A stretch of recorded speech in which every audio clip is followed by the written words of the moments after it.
আল্লাহর মাহবুব সাল্লাল্লাহু আলাইহি ওয়াসাল্লাম হাদিসে পাকের মধ্যে ইরশাদ করেছেন, যারা আল্লাহর হুকুম আহকাম যাদের উপর আল্লাহ হজ ফরজ করেছে, অনেক টাকা পয়সার মালিক দেখো হজ করে নাই।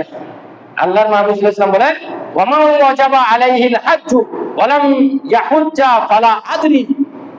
আল্লাহর নবী বলে, যার উপর হজ ফরজ করা হয়েছে সে বান্দা হজ করলো না, ফালা আদরি, আমি জানি না আইয়ামুতা আলা দ্বীন আও আলা গায়রি মিল্লাতি ইসলাম, সেই বলে নাকি ইসলাম ধর্মের উপর মারা যাবে নাকি অমুসলিম হয়ে মারা যাবে, সেটা আমি নবী জানি না। নাউজুবিল্লাহ বলুন।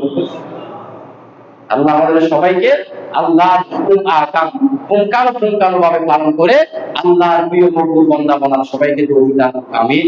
ওয়া আখিরু দাওয়ানা আলহামদুলিল্লাহি রাব্বিল আলামিন। আসসালামু আলাইকুম ওয়া রাহমাতুল্লাহি ওয়া বারাকাতুহু।